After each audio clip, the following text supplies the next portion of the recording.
Hai, ini kisahku.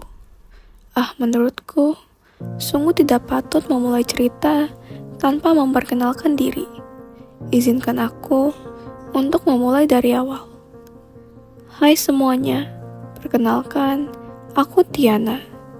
Namun kali ini, kisahnya bukan hanya tentangku, tetapi juga tentang semua yang selalu berusaha bertahan hidup.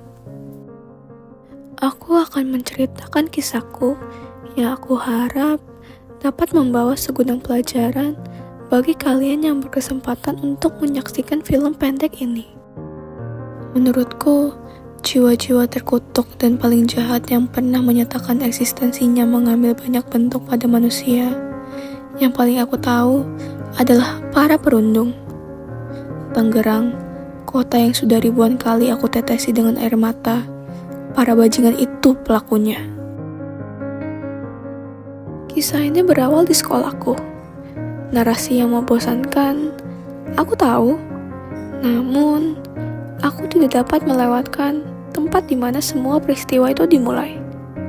Di lorong sekolahku, lebih tepatnya ketika orang-orang itu lebih memilih menggunakan tangannya untuk mendorongku, alih-alih untuk mengerjakan ribuan tugasnya yang belum selesai itu.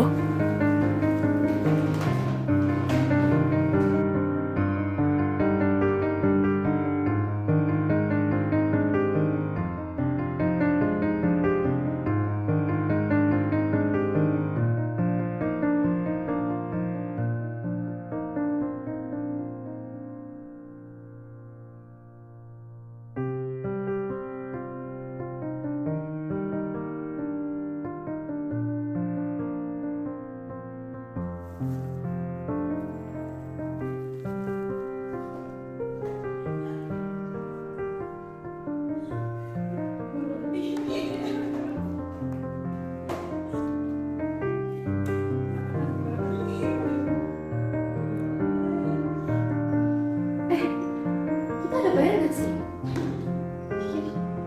Kita gak kerjain loh. Salah seorang dari mereka menyodorkan bukunya kepadaku. Aku tahu apa yang akan ia katakan pada skenario berikutnya. Jangan ke kita. Setiap sepatah kalimat itu keluar dari mulutnya, selalu timbul keinginanku untuk melawan. Tetapi, aku juga tahu apa yang akan ia katakan pada skenario berikutnya apabila aku melawan. Apaan sih? Kerja sendiri lah. Lo yakin? Sekali lagi, mereka memberikan tatapan menyebalkan itu. Salah seorang dari mereka tertawa.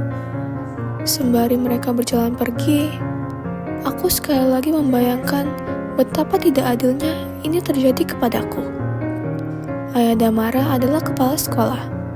Jadi, ia merasa memiliki kuasa atas setiap orang di sekolah ini.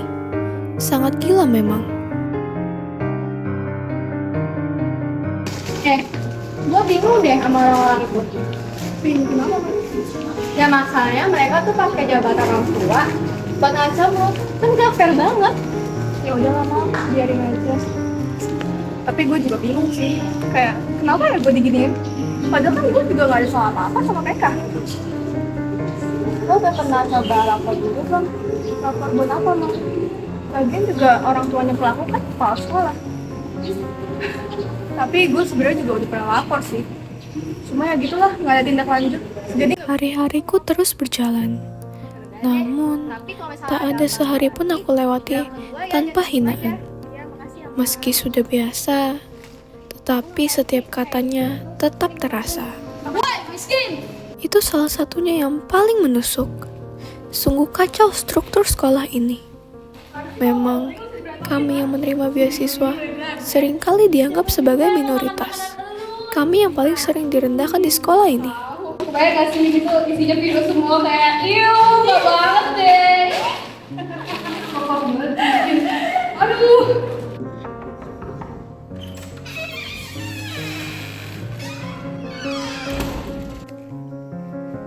Gue bilangin lo ya sama lo ya, jangan berani main sama kita. Kalau berani sama kita, hadepin akibatnya.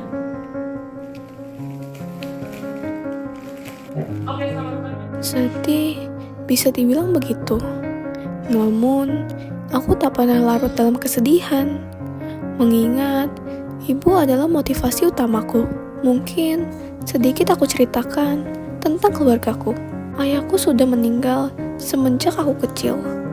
Dan kini, hanya ibu yang aku punya.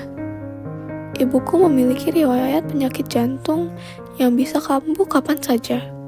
Terutama saat beliau stres dan emosinya tak terkendali. Aku selalu berada di sisi ibu untuk menjaga dan menemaninya melawan penyakit itu. Oleh karena itu, saat jam pulang sekolah sudah tiba, aku berencana untuk langsung pulang ke rumah memeriksa keadaan ibuku. Namun ternyata, aku tidak perlu pulang ke rumah.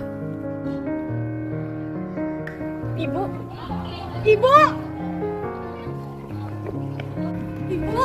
Aku senang bisa menjadi saksi bahwa ibu masih peduli terhadapku. Namun ternyata, aku bukan satu-satunya saksi saat itu. Aku menghadap ke seberang, menyadari banyak kamera ponsel yang tertuju ke arah aku dan ibu. Kukira itu semua sudah cukup memalukan. Sampai... Itu Diana nggak sih? Wah, ibu lu pemulung ya? Ya!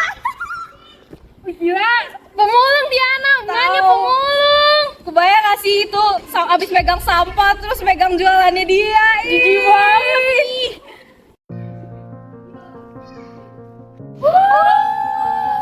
Hehe, berhenti gak?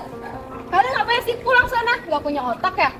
Hah, elah party bukan. Tahu apaan sih? Asik banget. Lu si Helena, gue bakal pastiin kali ini nama kalian bakal didengar oleh guru. Lo yakin? Kalian bikin kecewa.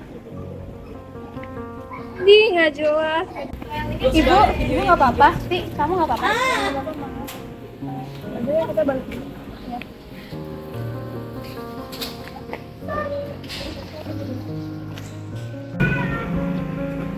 Gue beneran kecewa sama kalian. Kenapa sih kalian harus bully dia di depan banyak orang kayak gitu? Kayak nggak punya hati ya? Nanti ya, terus kita kaya. Ini nggak masalah. Damara, bukan berarti bapak lu adalah kepala sekolah, lu bisa seenak kayak gini. Ya terus mentang-mentang lu ketua OSIS, jadinya lu bisa ngatur-ngatur kita gitu.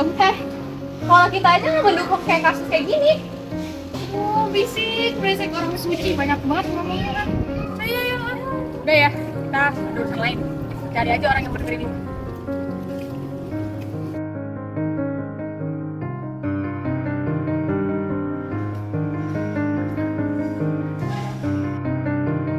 Seperti biasa, keesokannya aku tiba di sekolah lagi.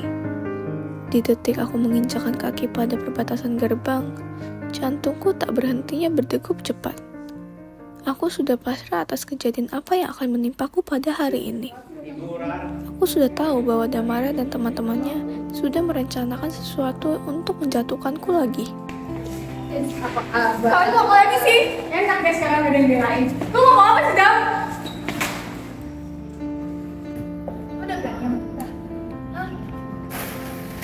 Apaan sih, Dam? Gawat gua. Kan gua udah bilangin jangan belain banyak sama kita. Coba kalau hadapin akibatnya. Gue kemarin gak ada apa-apain sama kalian ya. Aku harap ini tidak pernah terjadi pada kalian. Tetapi, apa yang aku lihat saat dikerubuni oleh orang-orang ini adalah teman-teman sekelasku dengan tatapan kosongnya, tanpa adanya sedikit intensi untuk membantu. Setan lu semua, bantuin gua! Berulang kali terucap di kepalaku, namun tidak pada mulutku. Yang bisa kuungkapkan saat itu hanyalah air mata. Woi, kalian ngapain? Udah, stop. Rigo, bantuin. Salah satu dari temanku datang untuk membantuku, namun terlambat. Tak lama, pandanganku hitam pekat.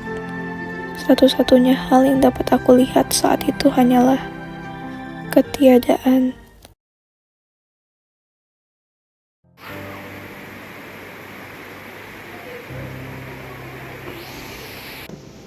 Papa nggak habis pikir sama kamu. Kok kamu bisa sih ngelakuin hal segitu? Kan aku udah bilang, bukan aku yang ngelakuin. Laporan-laporan dari Maria itu bohong. Mesti, Helena, Bapak minta kejujuran kalian berdua. Apa benar kalian nggak ngelakuin hal itu?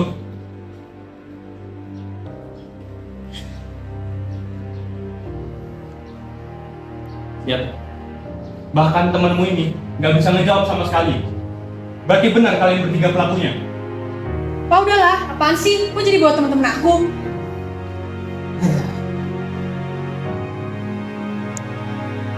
Kenapa sih Bapak nggak percaya sama aku? Dari kecil, kamu selalu dimanja sama ibu kamu. Sekarang kamu udah kelewatan. Terus kalau aku yang lakuin, Bapak mau apa? Bapak mau nggak besar-besarin masalah ini? Coba aja Pak. Bapak mau buat akreditasi sekolah yang turun. Itu kan yang Bapak mau. Bapak mau kan aku tersiksa? Ha? Bilangnya aku selalu dimanja. Tapi pernah nggak sih Bapak sayang sama aku? Bila aku jelek dipukul, aku malu dipukul. Bapak maunya apa sih? Cukup! Keluar kalian! Keluar!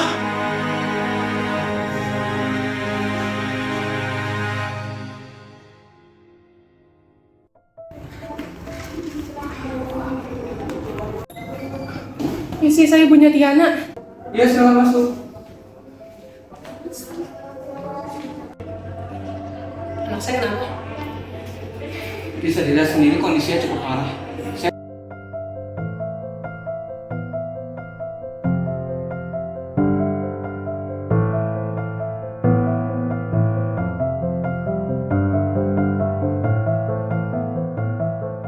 Kalau gitu saya izin pamit duluan ya, Bu. Makasih ya. Ya, Bu.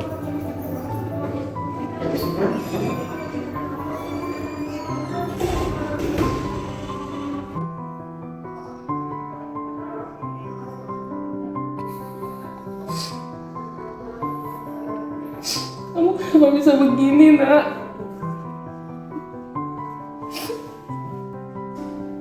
Siapa yang mukul kamu kayak gini? Ibu salah apa sama Tuhan sampai kamu kayak gini, Nak?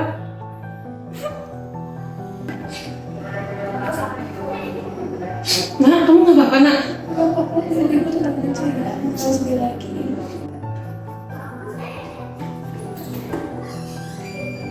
Tiana, di sini.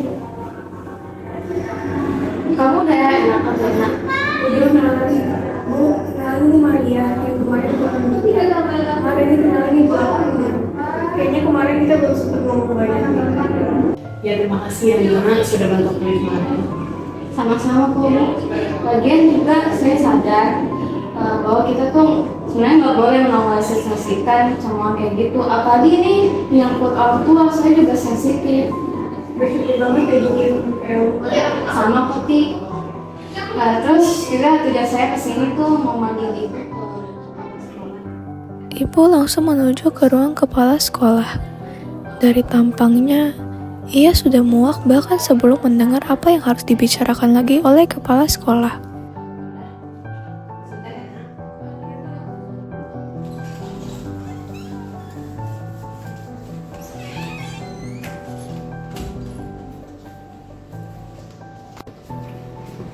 Teman-teman Bu, silakan dulu.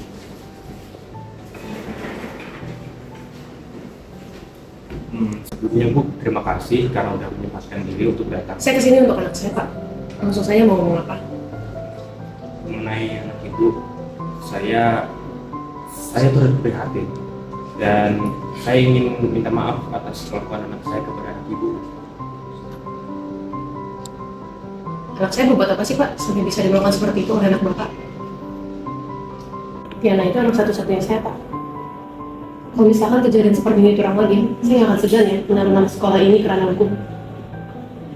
Sekarang saya beri Bapak kesempatan untuk merubah sifat anak Bapak. Selamat pagi, Pak.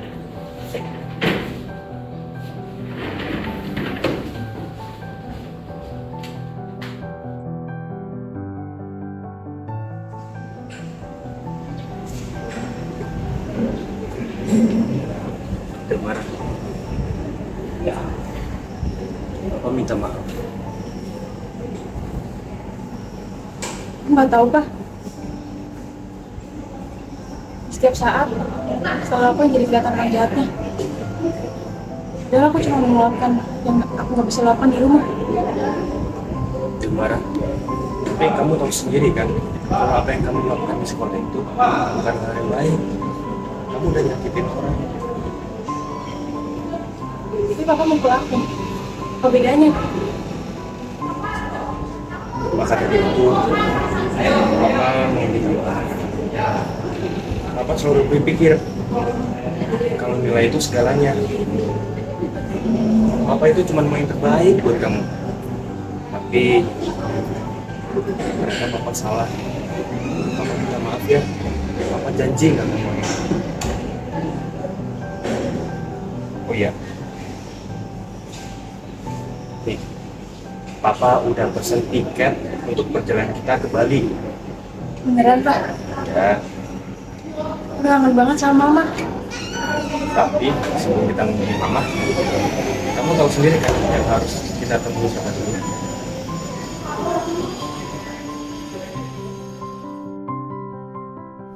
Aku tengah berbaring saat itu. Ibu sedang pergi sebentar, mengurus surat-surat untuk keperluan medis miliknya di rumah sakit. Setelah itu, ia akan kembali ke sini untuk menjemputku. Saat hendak menutup kedua kelopak mataku, aku memandangi sosok yang tak kusangka-sangka akan datang di saat kondisiku yang cukup parah seperti ini. Aku sudah menyerah, berprasangka dia akan menyiksaku dengan lebih gila kali ini. Namun, perbuatannya di luar dugaanku. Lu boleh masuk.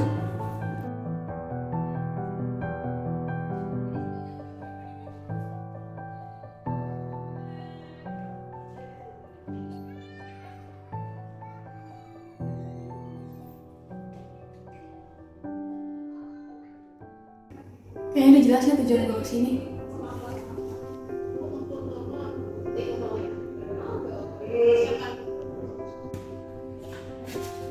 Gue mau minta maaf sama lu, Ti. Gue bener-bener minta maaf. Lakukan gue yang kemarin-kemarin bener-bener gak bisa dibenarkan sama sekali. Gue bener-bener minta maaf sama lu, Ti. Gue bener-bener jahat sama lu. Gue minta maaf. Aku terdiam. Aku berusaha memahami dan meresapi setiap intonasi dari setiap kata yang dia ucapkan. Kedengarannya tulus, tapi apa tujuannya juga tulus? Aku mengosongkan jutaan ruang di otakku untuk berpikir sejenak. Gue maafin lu, gue udah marah. Ya, itu perilaku lu buruk sih ke gue, dan gue sakit banget sih. Cuma buat aja gue mau mulai terus. Yang penting gue harap lu bisa dari hal ini pelajaran. Pasti kok, Tiana. Semuanya terima kasih.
Waiting for me.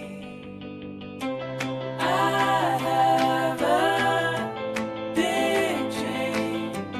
I can't believe it's serendipity.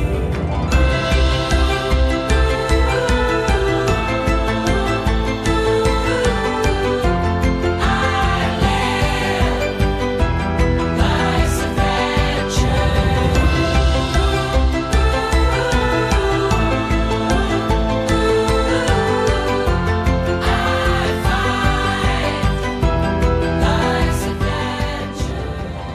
Ya, kehidupanku memang tidak sempurna. banyak pelajaran yang bisa aku ambil pada kisah kali ini. Mungkin dari sudut pandang lain, bisa aku bilang bahwa yang terbaik yang dapat kita lakukan adalah jangan menganggap remeh permasalahan orang lain, karena kita tidak pernah tahu apa yang sebenarnya terjadi di belakangnya. Kita semua punya permasalahan. Yang membedakan hanyalah bagaimana kita merespon dan menyelesaikan masalah tersebut. Namun, pesan yang paling aku tangkap adalah pentingnya peran seorang teman, keluarga, dan semua orang dalam menjadi pendukung bagi mereka yang membutuhkan bantuan.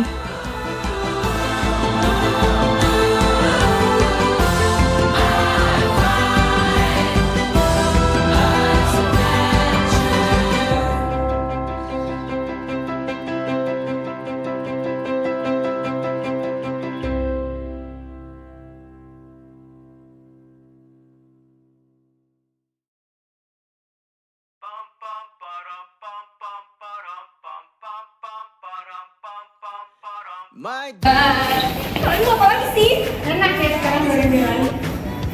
Lu mau apa juga? Kalian mau apa lagi sih? Enak ya sekarang dari lagi. Lu mau apa sih, Gap? Cobain aja. 2, 1.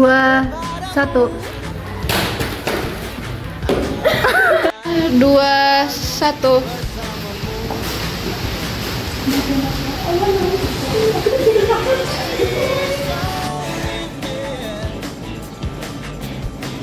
Bahkan teman kalian. Woi, woi, apa itu?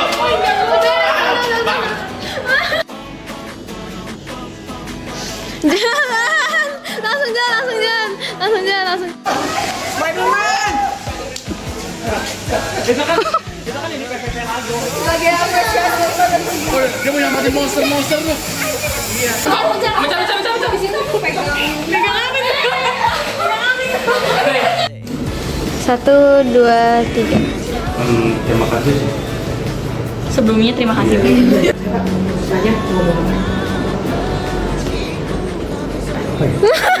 Selamat siang, Bu. Silakan, Bu.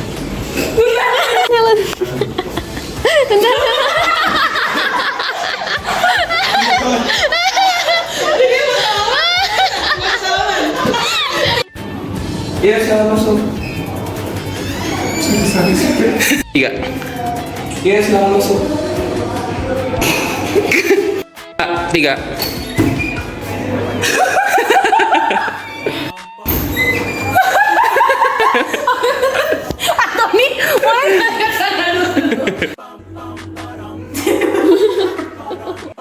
Gimana ya? 2, 3.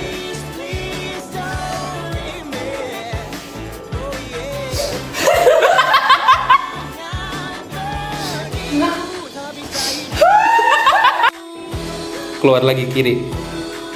Keluar lagi kiri, Mbak. Bentar, 3.